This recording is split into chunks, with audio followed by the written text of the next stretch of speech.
Eh bien salut tout le monde, c'est AZK. Aujourd'hui on va parler un peu de NIR. De base, je voulais juste vous parler de rendement qui était sympathique sur deux protocoles sur cet écosystème, et au final j'ai voulu vous faire une petite analyse un peu plus globale de l'écosystème NIR. On commence tout de suite, on est sur DeFi Llama, et là je regarde la TVL, donc l'argent qui est déposé sur la blockchain NIR, enfin sur la DeFi de la blockchain NIR, et a priori quand on regarde en dollars, c'est assez bullish, c'est en train d'augmenter très fortement, mais c'est corrélé au fait que le token NIR s'apprécie bien. Là, si je regarde la valorisation en token NIR, on n'a pas du tout le même graphique. Ça n'a pas tant bougé que ça, en fait, depuis 2022. Certes, on a été plus bas en 2023, mais on n'est pas encore sur des ATH quand on regarde en NIR, et quand on regarde en dollars, pourtant on est très très proche de l'ATH, on est limite parti pour en faire un nouveau. On verra bien comment ça va évoluer. A priori, il n'y a pas beaucoup plus de gens qui viennent farmer sur NIR, donc on a peut-être des opportunités, on va aller voir ça dans cette vidéo. Mais voilà, c'est important de le rappeler, on peut vous faire croire n'importe quoi avec des chiffres, avec des graphiques. Si je vous montre le graphique en dollars, on peut être hyper bullish pour NIR. Si je vous montre le graphique en NIR, je pense que c'est plus difficile déjà d'être bullish pour l'écosystème. Maintenant, on va aborder le token en soi, le token de NIR. C'est quand même un gros token, il est top 22, il est valorisé à 7 milliards de dollars et il a un peu souffert de la même manière que Solana, c'est-à-dire que FTX était relativement proche de cet écosystème. Le token a plus ou moins survécu à son bear market, d'ailleurs ça cache un petit peu ma webcam, là vous voyez mieux le graphique, et c'est pas le prix du token NIR, c'est la valorisation. Vous allez voir que si on regarde le prix, c'est un peu différent, c'est un peu moins prononcé la hausse. C'est pas que la hausse est plus faible, c'est juste qu'il y a beaucoup plus de tokens en circulation aujourd'hui qu'en 2022, quand NIR était sur son ATH. Ça veut dire aussi que là, en prix, pour revenir à son ATH, il doit faire un x3, alors qu'en market cap, donc en valorisation, c'est la valeur de tous les NIR en circulation, il suffit même pas de faire un x2 pour qu'il revienne sur son point le plus haut. Donc faites très attention par rapport au NIR, il est relativement bien capitalisé, ça veut pas dire qu'il peut pas aller plus haut, etc., mais il revient un peu de loin depuis ce bear market, et il a quand même été inflationniste, il faut le noter, ça pèse un peu dans la balance ce genre d'éléments. Maintenant, si on est bullish sur l'écosystème de NIR, on peut se dire qu'il y a forcément des projets qui ont leur token sur cet écosystème, donc on va forcément retrouver des plus petits tokens, ce sera peut-être plus intéressant d'un point de vue spéculation, ceux qui aiment bien chercher des pépites, etc. Et là encore, je suis partagé. Vous allez voir aussi qu'avec des graphiques, on peut vous faire dire tout et n'importe quoi. Là, c'est le token de Rev Finance, c'est le DEX principal sur la blockchain NIR. Il est valorisé à 15 millions de dollars, ce qui est honnêtement assez faible pour la TVL qu'il y a sur NIR. Quand on prend les blockchains qui ont à peu près la même TVL, donc qui ont à peu près 500 millions de dollars de déposés sur l'écosystème, les plus gros protocoles, ils sont pas valorisés à 15 millions de dollars, c'est quand même plus que ça. Donc il y a des chances quand même que le token de Rev Finance soit un poil sous-évalué, j'en sais rien, c'est difficile d'évaluer ce genre de choses. Par contre, c'est indéniable, quand on regarde sa performance sur un an, elle est plutôt pas mal. Il était descendu autour de 5 centimes, là il est vers 45 centimes, donc un x9 en l'espace de quelques mois. Vous voyez que c'est un peu mieux que NIR qui a fait un x7, ce qui est déjà très honorable, un x7, on va pas se mentir. Mais si je prends un peu plus de recul sur le token de Rev Finance, c'est une catastrophe. Il était à 10 dollars à son ATH et là il est à 45 centimes.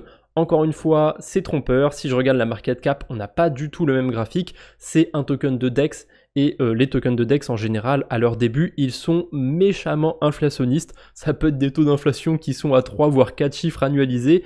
Là, forcément, avec le temps, ça s'est tassé un peu. Il y a 32% des tokens qui sont en circulation. Bon, on verra bien ce que ça va donner, mais clairement pour moi, faut pas s'attendre à ce qu'ils reviennent taper un ATH en prix. Peut-être en market cap, c'est pas inenvisageable parce que ça fait un x3 à peu près. Pour l'instant, j'ai pas envie de m'y exposer, mais je surveille quand même ces projets parce que c'est relativement intéressant.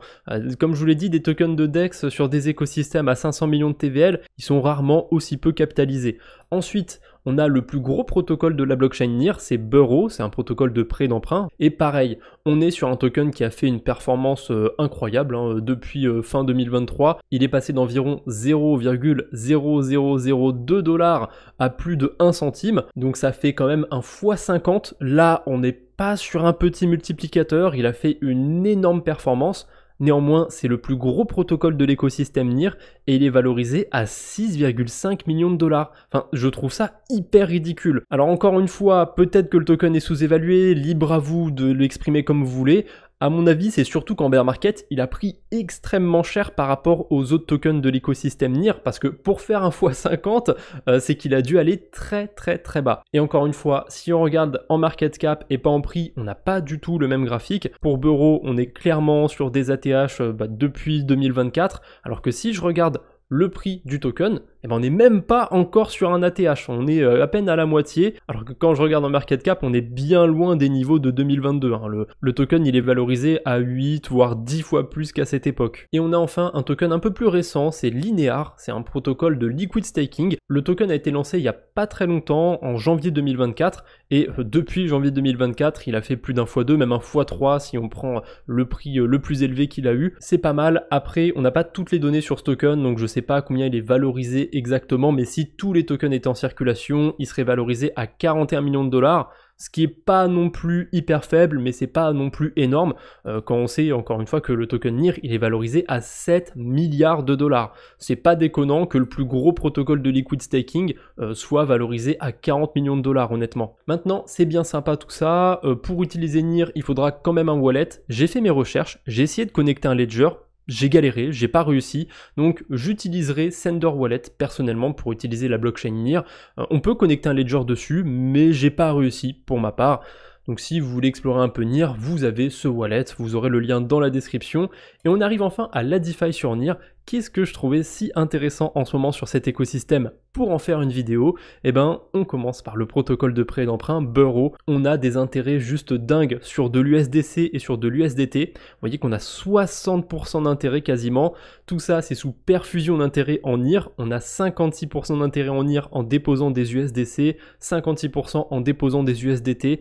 De ce que j'ai vu, on peut faire la boucle, c'est-à-dire qu'on peut déposer des USDC, en emprunter, les redéposer pour avoir encore plus d'intérêt. Je sais pas exactement si ça fonctionne bien, mais de ce que j'ai vu, ça a l'air d'être possible de faire cette boucle. En revanche, pour bridger sur la blockchain NIR, c'est très compliqué. Le meilleur truc que j'ai trouvé, c'est grâce à quelqu'un sur le groupe Discord, et c'est d'utiliser un échangeur centralisé. Il y en a pas mal qui vous permettent de retirer des USDC et des USDT sur NIR, notamment Binance. Donc si vous avez des USDC sur Arbitrum par exemple ou sur Optimism, que les frais des layer 2 ça vous saoule, c'est un peu trop élevé, et ben vous pouvez en mettre une partie sur NIR et utiliser Binance comme bridge. C'est pas le seul cas de figure où j'ai utilisé des échangeurs centralisés comme bridge, parfois c'est la seule manière de bridger des tokens efficacement, on va dire. Bon, après il y a plein d'autres choses qu'on peut imaginer je pense sur le protocole, hein. On peut déposer des stablecoins, emprunter du NIR ou emprunter d'autres choses. Vous êtes grand, je vous laisse un peu rechercher ce qu'on peut faire sur le protocole. Et on a aussi le DEX principal de NIR qui propose des rendements juste zinzin sur des stablecoins. On a une pool avec de l'USDT, de l'USDC en deux versions.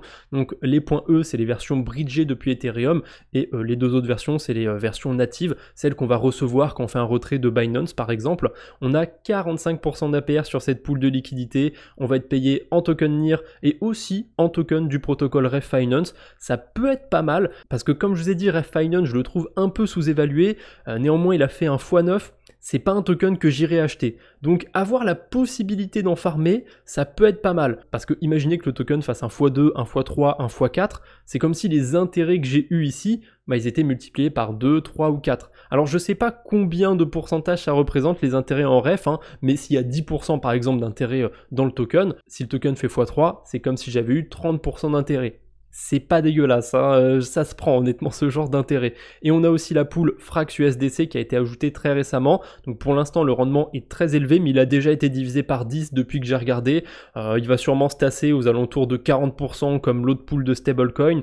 Mais pour l'instant il est très élevé. Donc les premiers qui arrivent, ils peuvent avoir un petit peu plus de tokens NIR. Mais ça va vite se tasser cette affaire, j'en suis persuadé. Ça m'étonnerait qu'ils distribuent plus de tokens pour garder un rendement hyper élevé. Après, on verra bien. Malheureusement, il n'y a que sur ces deux protocoles que j'ai trouvé des choses très intéressantes à faire. Du point de vue airdrop, il n'y a pas l'air d'y avoir grand chose à farmer, et du point de vue du farming de yield, il n'y a pas grand chose non plus. On a d'autres DEX qui existent, mais c'est pas terrible du tout. On a Jumbo, voilà, il n'y a pas grand chose sur Jumbo, et comme j'ai pas mon wallet de connecté, je peux même pas voir les rendements, mais à mon avis c'est pas terrible. On a VAX qui permet de trader et aussi de retrouver des pools de liquidité.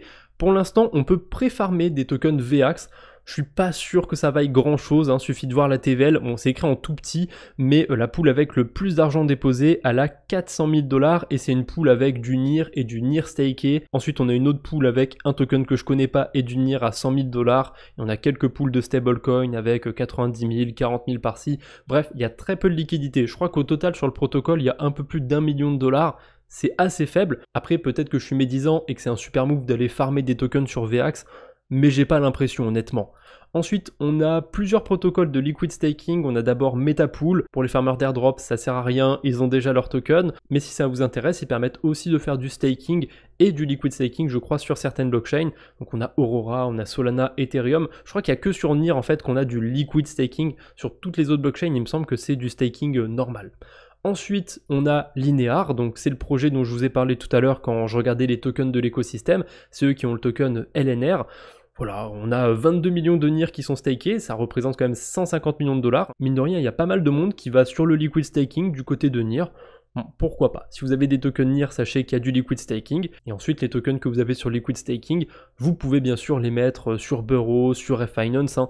Je vous ai montré les pools avec les stablecoins parce que c'est là qu'on a des intérêts sympathiques, mais on retrouve d'autres choses à faire sur ces protocoles. Pour terminer, il y a un autre truc qui a l'air sympa. On a un portefeuille qui est que sur mobile qui s'appelle IR.